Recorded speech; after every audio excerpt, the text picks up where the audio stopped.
UKLO 1 year masters. No IELTS required up to 5 years visa. High visa success rate. India శత్రువులందరికీ నా చాలా I object this, Your Honor. Okay కొంతమంది అందరూ కాదు అది ముఖ్యంగా ఏబిఎన్ మహా TV5 ఉన్నారు ఇక్కడ thank you yeah okay okay before I start కానీ నాకు తెలిసి ఇంతవరకు హిస్టరీలో స్టేజ్ మీద మీడియా శత్రువులు అనే మాట ఫస్ట్ టైం వాడి ఉంటారు ఎవరైనా కరెక్టా ఇలాంటి క్రెడిట్స్ అన్ని మీకే దక్కుతుంటాయి. యా ఓకే సో నాకు అంటే ఇప్పుడు రకరకాల వేరే వేరే ఛానల్స్లో వేరే వేరే బిట్స్ ప్రోగ్రామ్స్లో వేరే వేరే న్యూస్ ఉన్నాయి కాబట్టి వచ్చినాయి కాబట్టి నాకు ఒక్కసారి ఆ టైం లైన్ ఈవెంట్స్ అనేది ఒక ఆర్డర్లో చెప్తే దాని తర్వాత నేను చెప్పేదానికి మీరు అడిగిన దానికి ఒక సెంబ్లెన్స్ ఉంటుందని అవును. ఇప్పుడు ఫస్ట్ నేను ఎప్పుడో ఒక సంవత్సరం క్రితం ఒక ట్వీట్ పెట్టాను, 1, 2, 3 ఏదో సంథింగ్. ఇప్పుడు నేను రోజుకు 10 ట్వీట్లు పెడతాను, 10, 15 కొన్ని రోజులు ఇంకా ఎక్కువ. అంటే ఈ సంవత్సర కాలంలో కొన్ని వేలు పెట్టి ఉంటా ఆ లెక్కన. ఆ వేలల్లో ఎప్పుడు ఏం పెట్టాను ఏ సందర్భంలో పెట్టినా ఎవరికి గుర్తుండటానికి ఛాన్స్ లేదు. అందుకని ఐ హ్యావ్ నో నాలెడ్జ్. అది ఇప్పుడు రెండో పాయింట్, దాని మూలాన ఒకరి మనోభావాలు దెబ్బతిన్నాయి. దానిపైన కంప్లైంట్ పెట్టడం జరిగింది. ఇప్పుడు ఇక్కడ పాయింట్ ఏంటంటే సంవత్సరం తర్వాత ఎందుకు లేచారు సడన్గా నిద్ర అంటే ఓకే పాసిబుల్ నిజంగా చూసి ఉండకపోవచ్చు, తను హర్ట్ అయ్యాడు, ఓకే. దానికి సంబంధించి అది అయిపోయింది, దాని మూలాన ఏమీ జరగలేదు. ఆ టైంలో వచ్చినప్పుడు నాకు తెలిసి మీడియాలో కూడా ఏంటి ఇలా వచ్చిందా అని ఎవరన్నా అడిగినది కూడా నాకు గుర్తులేదు. అంటే ఎవరో దాన్ని పట్టించుకోండి, ఈయన ఒక్కరే సంవత్సరం తర్వాత పట్టించుకున్నారు, అదొకటి. సో అప్పుడు నేను బిజీగా ఉండటం వలన నేను ఒక డిఫర్డ్ టైం అడిగాను, ఆ ఇన్స్పెక్టర్ గారు ఇచ్చారు. మళ్ళీ ఆ టైం వచ్చేసరికి ఇంకో విషయం ఏం జరిగిందంటే 4-5 చోట్ల వేరే వేరే వాళ్ళు వేరే వేరే డిస్ట్రిక్ట్లో అదే కేసు పెట్టారు, సేమ్ థింగ్. సంవత్సరం తర్వాత 4-5 ఒకేసారి మేల్కొనడం ఏంటి అనేది ఆబ్వియస్గా ఒక సస్పిషియస్ నేచర్ అనిపించింది.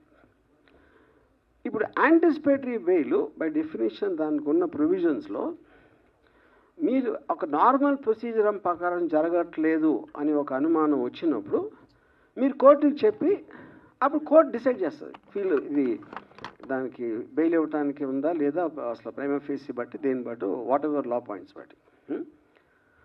అది నా వర్క్ కూడా అవ్వకపోవటం వలన నేను మళ్ళీ అడిగాను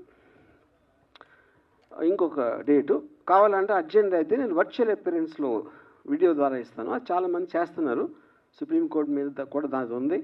prime minister Narendra Modi also he supported that for quick and efficient service and justice అని.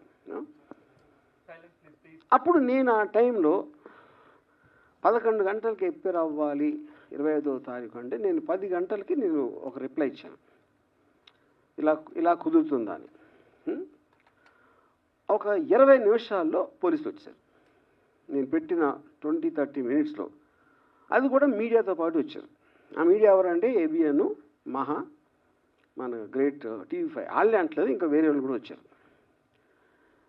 ఆ టైంలో నేను లేను డెన్లో. అది కొంచెం సేపు ఉండి ఒక మేబీ 2-3 అవర్స్ అలా వెళ్ళిపోయారు. ఇంతకు తప్ప ఇంకేమీ జరగలేదు. ఇది 25th ఎప్పుడైతే ఇది స్టార్ట్ అయిందో ఓపెనింగ్ సీక్వెన్స్ ఇది. మిగతా సినిమా అంతా మీడియా తీశారు. నన్ను సెంట్రల్ క్యారెక్టర్ పెట్టి వాళ్ళు స్క్రిప్ట్ రాసేసి ఏంటి దాంట్లో కొన్ని కీలక సన్నివేశాలు RGB గోడ దూకి పారిపోయాడు, మంచం కింద దాక్కున్నాడు, లేకపోతే కోయంబత్తూరులో ఉన్నాడు, కేరళలో ఉన్నాడు, ఎక్కడ ఉన్నాడు, అక్కడ ఉన్నాడు. 6 టీములు గాలిస్తున్నాయి, జల్లెడ పడుతున్నాయి, ఇవన్నీ పెట్టారు హెడ్డింగ్స్.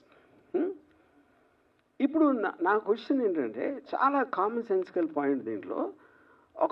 ఇద్దరు పార్టీలు ఉన్నారు ఇక్కడ, ఒకళ్ళు అరెస్ట్ చేయడానికి వచ్చారు, ఒకళ్ళు అరెస్ట్ చేయాల్సి ఉంది. ఇప్పుడు దీంట్లో ఫస్ట్ అరెస్ట్ చేయడానికి వస్తే ఎవరైనా ఏం చేస్తారు, డెన్లోకి వస్తారు, అది నా ప్లేస్ కాబట్టి. పోలీసులు వచ్చారా, రాలేదు.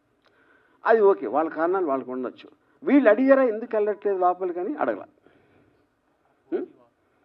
నేను ఇంతవరకు ఈ లాస్ట్ 7-8 రోజుల్లో ఒక పోలీస్ ఆఫీసర్ దీని గురించి మాట్లాడింది వినలేదు. ఇలా అవుతుంది, ఇలా చేస్తున్నాం, టీములు ఫామ్ చేసాం, అన్ని కేసులు చెప్తారు కదా, క్రిమినల్ కేసులు ఇన్ని టీమ్స్ ఫలానా వాడిని ఎతుకుతున్నాయని వాళ్ళు చెప్పారా? చెప్పలా. నార్మల్ ఆస్పెక్ట్లో డెన్లోకి లేకపోతే నాకు క్లోజ్ ఫ్రెండ్స్, నా పార్ట్నరు, నా ఫ్రెండు, నా ఫ్యామిలీ, మా సిస్టరు వాళ్ళ దగ్గరికి వెళ్ళాలి.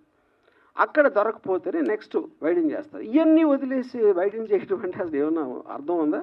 అది ఎవరు అర్థం? పోలీసులు కంప్లీట్ వాళ్ళు చెప్పలేదు మేము చేస్తున్నాం అని. స్క్రీన్ ప్లే మొత్తం, స్క్రీన్ ప్లే, దర్శకత్వం, పాటలు, మాటలు, బ్యాక్గ్రౌండ్ మ్యూజిక్ అంతా చేసింది మీడియా.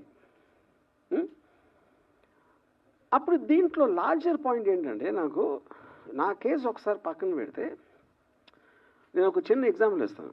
అర్వింగ్ వాలెస్ అని ఒక చాలా ఫేమస్ రైటరు ఆల్ మైటీ అని ఒక బుక్ రాశారు 70s, 1975 ఇప్పుడు.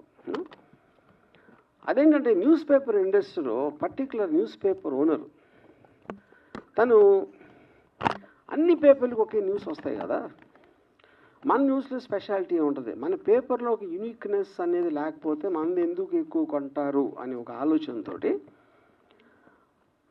మన దగ్గరే ఉండాలి ఆ న్యూస్. అప్పుడు ఎలా అవుతాయి? మన దగ్గరే మనమే సృష్టించాలి అని ఇన్సిడెంట్లు క్రియేట్ చేసి ఆ ఒక్క పేపర్లోనే ఇన్సిడెంట్లు వచ్చాయి. ఇన్సిడెంట్ క్రియేట్ చేసింది కూడా ఇతనే.